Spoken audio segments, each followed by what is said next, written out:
ಎಲ್ಲರಿಗೂ simple recipe ಚಾನಲ್ಗೆ ಸ್ವಾಗತ. ಇವತ್ತಿನ ರೆಸಿಪಿಯಲ್ಲಿ ಎಣ್ಣೆ ಬದನೆಕಾಯಿ ಪಲ್ಯ ಯಾವ ರೀತಿಯಾಗಿ ಮಾಡೋದು ಅಂತ ನೋಡೋಣ. 8 ಬದನೆಕಾಯಿ ತಗೊಂಡಿದ್ದೀನಿ. ಈ ರೀತಿಯಾಗಿ ಕಟ್ ಮಾಡಿ ಇಟ್ಕೊಂಡಿದ್ದೀನಿ. 1 ಈರುಳ್ಳಿ, ಸ್ವಲ್ಪ ಬೆಳ್ಳುಳ್ಳಿ, ಸ್ವಲ್ಪ ಕರಿಬೇವು ಸೊಪ್ಪು ಹಾಕಿ ಎಲ್ಲ ಹುರಿದಿಟ್ಕೊಂಡಿದ್ದೀನಿ. ಸ್ವಲ್ಪ ಕೊತ್ತಂಬರಿ ಸೊಪ್ಪು, ಸ್ವಲ್ಪ ಕರಿಬೇವು ಸೊಪ್ಪು, 1 ಈರುಳ್ಳಿ ಈ ರೀತಿ ಸಣ್ಣದಾಗಿ ಕಟ್ ಮಾಡಿಟ್ಕೊಂಡಿದ್ದೀನಿ. ಸ್ವಲ್ಪ ಹುಣಸೆ ಹಣ್ಣು, 1 ಸ್ಪೂನ್ ಅಚ್ಕಾರದ ಪುಡಿ, 1 ಸ್ಪೂನ್ ಧನಿಯಾ ಪುಡಿ, ಅರ್ಧ ಸ್ಪೂನ್ ಗರಂ ಮಸಾಲ, ಸ್ವಲ್ಪ ಅರಿಶಿನ ಪುಡಿ, ಸ್ವಲ್ಪ ಎಳ್ಳು ಹುರಿದಿಟ್ಕೊಂಡಿದ್ದೀನಿ, ಸ್ವಲ್ಪ ಒಣ ಕೊಬ್ಬರಿ ಹುರಿದಿಟ್ಕೊಂಡಿದ್ದೀನಿ, ಸ್ವಲ್ಪ ಶೇಂಗಾ ಬೀಜ ಇದನ್ನು ಹುರ್ಕೊಂಡು ಸಿಪ್ಪೆ ತೆಗೆದಿಟ್ಕೊಂಡಿದ್ದೀನಿ, ರುಚಿಗೆ ತಕ್ಕಷ್ಟು ಉಪ್ಪು, ಸ್ವಲ್ಪ ಎಣ್ಣೆ.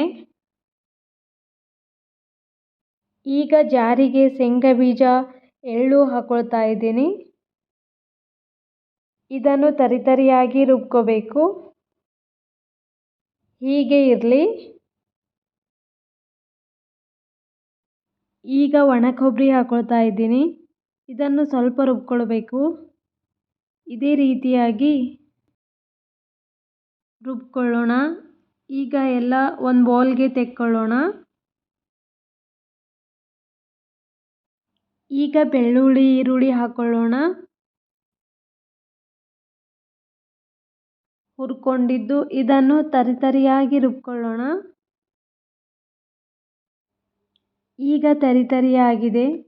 ಈಗ ಸ್ವಲ್ಪ ಹುಣಸೆ ಹಣ್ಣು, ಸ್ವಲ್ಪ ಸಕ್ಕರೆ ಹಾಕೊಳ್ತಾ ಇದ್ದೀನಿ. ಈಗ ಖಾರದ ಪುಡಿ, ಧನಿಯಾ ಪುಡಿ, ಗರಂ ಮಸಾಲ, ಅರಿಶಿನ ಹಾಕೊಳ್ತಾ ಇದ್ದೀನಿ.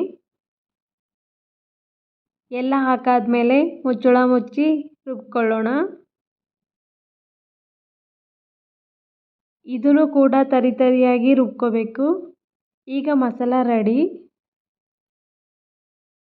ಈಗ ಇದನ್ನು ಒಂದು ಬೌಲ್ಗೆ ತೆಕ್ಕೊಳ್ಳೋಣ. ಈಗ ಶೇಂಗಾ ಬೀಜ, ಎಳ್ಳು, ಒಣ ಕೊಬ್ಬರಿ ಪುಡಿ ಎಲ್ಲ ಹಾಕಿ ಮಿಕ್ಸ್ ಮಾಡ್ಕೊಳ್ಳೋಣ.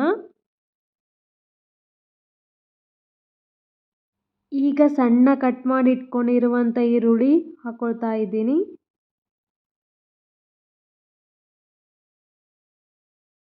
ಸ್ವಲ್ಪ ಕೊತ್ತಂಬರಿ ಸೊಪ್ಪು, ರುಚಿಗೆ ತಕ್ಕಷ್ಟು ಉಪ್ಪು ಹಾಕೊಳ್ತಾ ಇದ್ದೀನಿ.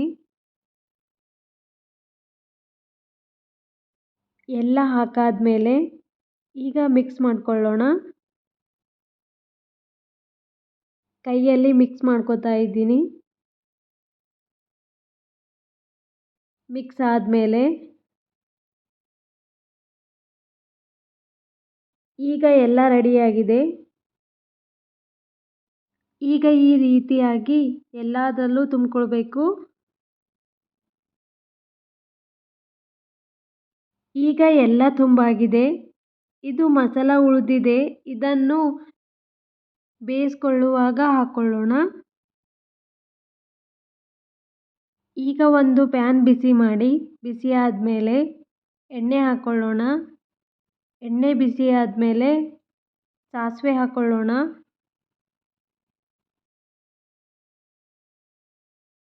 ಒಣಮೆಣಸಿನ್ಕಾಯಿ ಹಾಕೊಳ್ತಾ ಇದ್ದೀನಿ. ಸ್ವಲ್ಪ ಕರಿಬೇವು ಸೊಪ್ಪು ಹಾಕೊಳ್ತಾ ಇದ್ದೀನಿ. ಸ್ಟವ್ ಸ್ಲಿಮ್ಮಲ್ಲಿ ಇಟ್ಕೊಂಡು ಬದನೆಕಾಯಿ ಹಾಕೊಳ್ಳೋಣ. ಈಗ 1 ನಿಮಿಷ ಮುಚ್ಚಳ ಮುಚ್ಚಿಬಿಟ್ಟು ಬೇಯಿಸ್ಕೊಳ್ಳೋಣ. ಈಗ 1 ನಿಮಿಷ ಆಗಿದೆ. ಎಲ್ಲ ಈ ರೀತಿ ಮಾಡ್ಕೊಳ್ತಾ ಇದ್ದೀನಿ. ಈಗ ಉಳಿದಿರುವಂಥ ಎಲ್ಲ ಮಸಾಲ ಹಾಕೊಳ್ತಾ ಇದ್ದೀನಿ. ಹಾಗೆ ಸ್ವಲ್ಪ ನೀರು ಹಾಕ್ಕೊಂಡು ಮಿಕ್ಸ್ ಮಾಡ್ಕೊಳ್ತಾ ಇದ್ದೀನಿ. ಮಿಕ್ಸ್ ಆದಮೇಲೆ ಇದನ್ನು ಈಗ ಒಂದು ಪ್ಲೇಟ್ ಮುಚ್ಚಿ ಬೇಯಿಸ್ಕೊಳ್ಳೋಣ. ಒಂದು 5 ನಿಮಿಷ ಹಾಗೆ ಬೇಯಿಸ್ಕೊಳ್ಳೋಣ. ಇವಾಗ 5 ನಿಮಿಷ ಆಗಿದೆ. ಒಂದು ಸ್ವಲ್ಪ ಮಿಕ್ಸ್ ಮಾಡ್ಕೊಳ್ಳೋಣ. ಈಗ ಬದನೆಕಾಯಿ ಪಲ್ಯ ರೆಡಿಯಾಗಿದೆ. ಮೆತ್ತಗೆ ಬೆಂದಿದೆ. ಈಗ ಸ್ವಲ್ಪ ಕೊತ್ತಂಬರಿ ಸೊಪ್ಪು ಹಾಕಿ ಮಿಕ್ಸ್ ಮಾಡ್ಕೊಳ್ಳೋಣ.